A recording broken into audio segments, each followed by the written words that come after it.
देखिए हमारा first problem है सैंपल प्रॉब्लम 1। क्या है हमारा problem? A copper wire of length 2 metre. एक कॉपर वायर है जिसका लेंथ क्या है 2 मीटर का and area of cross section 1.7 into 10 to the power -6 metre square has a resistance of 2 into 10 to the power -2 ohms. Calculate the resistivity of copper. Resistivity निकालना है इस copper wire का। तो चलिए सॉल्यूशन किस तरह से एग्जाम में बनाते हैं वो देखिए। तो सबसे पहले दिया हुआ है क्या लेंथ। तो चलिए ये कॉपर वायर है और इसका लेंथ दिया हुआ है L is equal to 2 metre. ठीक है, एरिया दिया हुआ है क्रॉस सेक्शन, ये क्रॉस सेक्शन है। इस क्रॉस सेक्शन का एरिया दिया हुआ है कितना आपको 1.7 into 10 to the power -6 metre square. वो भी लिख लेते हैं 1.7 into 10 to the power -6 metre square. और रेजिस्टेंस दिया हुआ है इसका 2 into 10 to the power -2 ohms. वो भी लिख लेते हैं R is equal to 2 into 10 to the power -2 ohms. Calculate the resistivity of copper. Resistivity निकालना है, रजिस्टिविटी दैट मीन्स रो निकालना इज इक्वल टू व्हाट। यही क्वेश्चन है तो हम लोग आसानी से निकाल लेंगे। वी नो दैट, हम लोग अभी अभी पढ़े हैं पूर्व के क्लास में, resistivity rho is equal to what. Resistivity rho is equal to R into A by L। यही ना पढ़ाया गया है आप लोगों को। अब इसमें क्या करेंगे, वैल्यू पुट कर देंगे। सो सिंपल और सिंप्लीफाई करेंगे। तो रेजिस्टेंस दिया हुआ है 2 इंटू टू द पावर -2, तो लिख दें। उसके बाद एरिया देखिए मीटर स्क्वायर में है, यानी सब SI यूनिट में है, तो कोई टेंशन ही नहीं है। 1.7 इंटू 10 टू द पावर -6। जब भी प्रॉब्लम सोल्व करेंगे ना तो यूनिट्स पर एकदम ध्यान देंगे, है ना। यूनिट सब SI में होना चाहिए तो हल करना आसान होता है। लेंथ दिया हुआ है 2 मीटर, हो गया तो 2 से 2 कट गया, सो सिंपल। अब मल्टीप्लाई करेंगे तो 1.7 into 10 to the power -6 into 10 to the power -2 that is equal to क्या हो गया 1.7 into 10 to the power -8। Unit क्या होता है ओम मीटर। तो resistivity rho is equal to हम लोगों ने निकाल लिया 1.7 into 10 to the power -8 ohm metre answer. So simple. तो नेक्स्ट क्वेश्चन के लिए हम लोग आगे बढ़े। सभी लोगों ने नोट कर लिया है, समझ लिया, वेरी गुड। तो नेक्स्ट क्वेश्चन हमारा ये रहा, सैंपल प्रॉब्लम 2। प्रॉब्लम क्या है हमारा, एक copper wire has a diameter. क्या दिया हुआ है, डायामीटर दिया हुआ है ऑफ 0.5 मिलीमीटर। एक कॉपर वायर का डायामीटर दिया हुआ है। तो ये जो डायामीटर है ये मिलीमीटर में है ना। तो ये SI यूनिट तो नहीं है, SI यूनिट तो मीटर होता है, तो इसे हमें मीटर में कन्वर्ट करना पड़ेगा। चलिए एक टास्क हमें मिल गया special. And resistivity of 1.6 into 10 to the power -8 ohm metre. Resistivity दिया हुआ है, सही है। What will be the length of this wire to make its resistance 10 ohm. तो इसका हम लोग वायर बनाना है जिसका कि रेजिस्टेंस कितना होगा 10 टू द पावर 10 ओम। तो इसके लिए लेंथ कितना रखना होगा उस वायर का, ये हमें निकालना है। चलिए हल करते हैं। So simple. हमें दिया हुआ है डायामीटर, तो diameter D is equal to 0.5 millimetre, है ना, ये है। तो रेडियस क्या होता है, radius is equal to diameter by 2, D/2 होता है, सभी लोग जानते हैं। तो 0.5/2 हो जाएगा मिलीमीटर। और इसे मीटर में बदलना है तो हम लोग जानते हैं क्या कि 1000 millimetre is equal to 1 metre, सभी लोग जानते हैं, है ना। तो इसे मीटर में बदलने के लिए क्या करना पड़ेगा, 1000 से डिवाइड करना पड़ेगा, यानी 0.5/2 इंटू 1000। क्लियर। तो जब इसे आप हल करेंगे तो ये आ जाएगा क्या, 2 से 0.5 को काटेंगे तो 0.25 में कट जाएगा, यानी 0.25 बटा में 1000 को हम लोग लिख सकते हैं 10 टू द पावर 3, है ना, 1230, इसलिए इसको लिख सकते हैं 10⁻³ इसलिए रेडियस क्या हो गया हमारे को 0.25 इंटू 10⁻³ नीचे से ऊपर जाएगा तो क्या हो जाएगा 10⁻³ मीटर हो गया। क्लियर है। और हम लोग को निकालना क्या है लेंथ ऑफ द वायर और हम लोगों को फॉर्मूला मालूम है। इसके लिए हमें कौन सा फॉर्मूला लगाना पड़ेगा resistivity rho is equal to R into A by L, यही फॉर्मूला लगाना होगा ना। तो यहाँ पर हमें एरिया चाहिए है ना, रेडियस नहीं एरिया चाहिए। रेडियस तो इसलिए निकाले ताकि एरिया निकाल लें। तो आप जानते हैं कि कोई भी क्रॉस सेक्शनल जो होता है वो क्या होता है सर्किल होता है और सर्किल का एरिया इज इक्वल टू क्या होता है पाई आर स्क्वायर।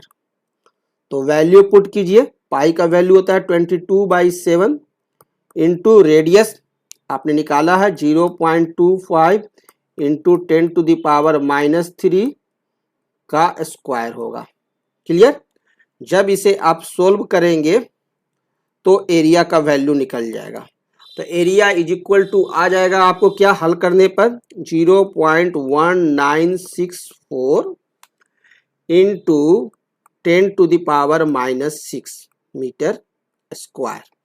ये हमारे स्टूडेंट ने बताया, मैंने नोट किया। ओके, अब क्या करते हैं यहां से इस इक्वेशन पर हम लोग आते हैं है ना, इस इक्वेशन पर आते हैं और यहां से हम लिख सकते हैं रो से is equal to R into A by L हो गया। अब यहां से हम लोग क्या लिख सकते हैं एल इज इक्वल टू क्या होगा एल इज इक्वल टू हो जाएगा R into A by rho है ना। एल और रो अपना स्थान चेंज कर लिया। अब वैल्यू पुट कीजिए तो आर का वैल्यू रेजिस्टेंस का वैल्यू आपको मालूम है, आपको रेजिस्टेंस का वैल्यू दिया हुआ है 10 ओम। 10 ओम का वायर बनाना है ना, तो ये तो दिया हुआ है तो लिख दीजिए 10। एरिया हमने निकाला है 0.1964 इंटू 10⁻⁻6 डिवाइडेड बाई क्या हो जाएगा रो रजिस्टिविटी दिया हुआ है 1.6 इंटू 10⁻⁻8 क्वेश्चन में है ना, तो वो वैल्यू पुट कर देते हैं 1.6 इंटू 10⁻⁻8। So simple. अब इसे आप सिंप्लीफाई कीजिए। चलिए कोई भी स्टूडेंट सिंप्लीफाई कीजिए और मेरे को बताइए क्या आंसर आ रहा है, कितना आ रहा है हल करने पर। जल्दी से बताइए। एल इज इक्वल टू क्या आया 122.7 मीटर, यानी लेंथ ऑफ वायर क्या होगा लेंथ ऑफ वायर जो होगा वो निकल गया 122.7 मीटर आंसर। So simple. तो यहां हमारे को जो फर्स्ट क्वेश्चन में कहा जा रहा था कि क्या लेंथ होगा वायर का जब हमें रेजिस्टेंस 10 ओम का बनाना है, तो ये हमने तो हल कर दिया। अब हम लोग सेकंड क्वेश्चन देखते हैं कि दूसरा हमारे को क्या पूछा जा रहा है। तो हमसे पूछा जा रहा है how much does the resistance change if the diameter is doubled. चलिए अब देखिए, इसको हमसे कहा गया कि रेजिस्टेंस कितना चेंज होगा यदि हम डायमीटर को डबल कर दें। ये जो एल लेंथ का वायर है, ठीक है, एल लेंथ का वायर है, उसके डायमीटर को हम लोग डबल कर दें, यानी दो वायर को एक साथ सटा दें तो डायमीटर डबल हो जाएगा। क्लियर। तो इस प्रॉब्लम को देखते हैं सॉल्यूशन। डायामीटर डबल्ड यानी डायामीटर लेट्स डी, ये क्या हो गया डबल्ड हो गया। तो रेडियस क्या हो जाएगा रेडियस आर भी डबल्ड हो जाएगा। और हमें पूछा जा रहा है क्या रेजिस्टेंस कितना चेंज होगा है ना। लेट्स R1 शुरू में इसका रेजिस्टेंस जो है R1 is equal to R, तो R2 हमसे पूछा जा रहा है R2 is equal to what जब हमारा डायमीटर डबल्ड हो गया। तो हम लोग तो जानते हैं कि रेडियस ये जो रेजिस्टेंस है वो एरिया पर डिपेंड करता है ना, और R is inversely proportional to क्या होता है एरिया। तो सबसे पहले तो हम लोग एरिया देख लेते हैं A1 कितना होगा। तो A1 बराबर क्या हो जाएगा, A1 is equal to formula हो गया पाई R1 का स्क्वायर, है ना। और शुरू में रेडियस जो है वो अगर R है तो डबल्ड हो गया रेडियस, तो क्या हो जाएगा 2R हो जाएगा, है ना। स्मॉल r से इसे लिखते हैं R। क्लियर। तो A1 बराबर क्या हो जाएगा पाई R स्क्वायर, ठीक है। और A2 इज इक्वल टू क्या हो जाएगा, रेडियस डबल हो गया तो पाई इंटू 2R का square, that is equal to 4 pi R square हो गया एरिया A2, ये हो गया। तो R is inversely proportional to 1/A होता है, R is inversely proportional to A होता है ना, ये तो हम लोग जानते हैं। तो यहां से हम लोग लिख सकते हैं, है ना, R1A1, ठीक है, RA इज प्रोपोर्शनल टू 1, यानी R1A1 is equal to R2A2, यहां से ये हम लोग लिख सकते हैं। ओके। तो R2 इज इक्वल टू क्या हो जाएगा, R2 इज इक्वल टू क्या हो जाएगा R1A1 by A2, value put कीजिए। R1 क्या हो गया, शुरू का रेजिस्टेंस R है ना, R1 is equal to R माने हुए हैं।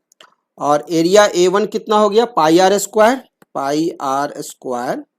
बाई, अब A2 कितना है 4 pi R square, 4 pi R square, पाई R स्क्वायर से पाई R स्क्वायर कट गया तो हमारे को रेजिस्टेंस क्या आ गया R/4, यानी रेजिस्टेंस क्या हो गया 1/4 से डिक्रीज कर गया, है ना। हेंस रेजिस्टेंस डिक्रीजेज, रेजिस्टेंस क्या हो गया डिक्रीज कर जाएगा। अगर डायमीटर डबल करेंगे तो रेजिस्टेंस कितना से डिक्रीज कर जाएगा बाई 1/4, आंसर। सो सिंपल, निकल गया। तो इस तरह से आप एग्जाम में इस प्रॉब्लम को हल करेंगे। तो नेक्स्ट प्रॉब्लम की तरफ हम लोग बढ़े। सभी लोग नोट कर लिए हैं, सबको समझ में आया। ओके। डायमीटर जब डबल होगा तो रेजिस्टेंस क्या हो जाएगा 1/4 हो जाएगा, क्योंकि यह क्रॉस सेक्शनल एरिया पर डिपेंड करता है। तो हमारा नेक्स्ट प्रॉब्लम जो है वो है A 6 ohm resistance wire is doubled up by folding. Calculate the new resistance of the wire. So simple. यहाँ कहा जा रहा है कि एक वायर है ना, उसका रेजिस्टेंस कितना है 6 ओम, और उसको क्या कर दिया गया, अब फोल्डिंग कर दिया गया, जिससे कि क्या हो गया वायर डबल्ड मोटा हो गया।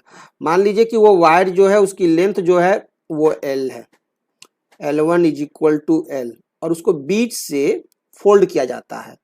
बीच से जब फोल्ड किया गया तो ये वायर क्या हो गया इस तरह से जुड़ गया, है ना, यही ना होगा, फोल्ड करेंगे तो मोड़ करके जोड़ दिए, है ना। तो क्या हो गया लेंथ जो है वो L2 क्या हो जाएगा हमारे को L/2 हो जाएगा। और यहां पर हमारा शुरू में अगर area A1 is equal to A है ना, क्रॉस सेक्शनल एरिया अगर A1 is equal to A है तो लेंथ हाफ हो गया, लेकिन एरिया क्या हो जाएगा A2, दो वायर जुट गए इसलिए 2A हो जाएगा, है ना।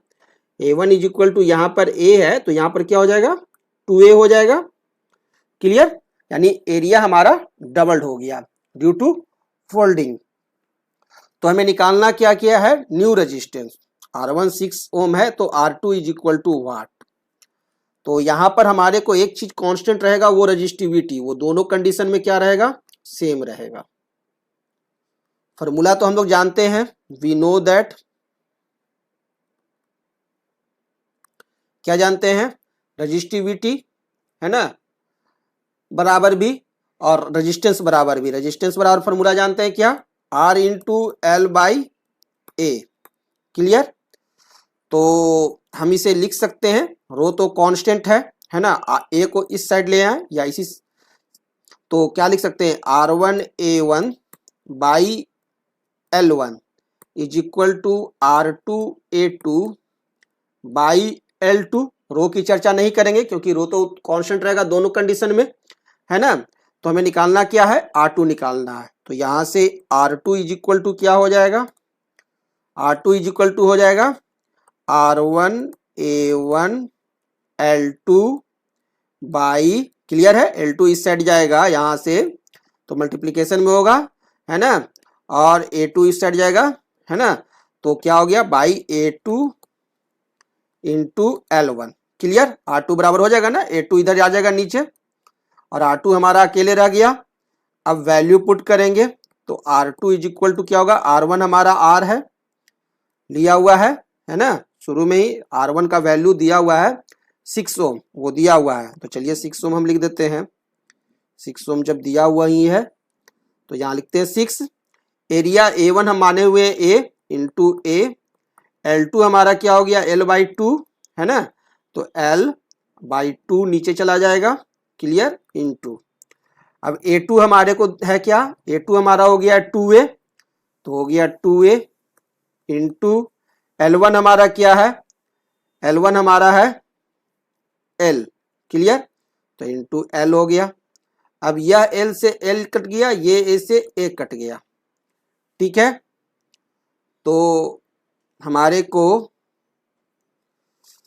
R2 क्या हो गया, R2 इज इक्वल टू हो गया 6/4, है ना, तो 3 2 जा 6, 2 2 जा 4, 2 से 3 में भागा देंगे, डिवाइड करेंगे तो 1.5 में ये कट जाएगा, that is equal to R2 is equal to हमारे को आ गया क्या 1.5 ओम, है ना, रेजिस्टेंस हमारा क्या हो जाएगा 1/4 हो जाएगा, करीब करीब 1.5 ओम हो गया answer. So simple, thank you.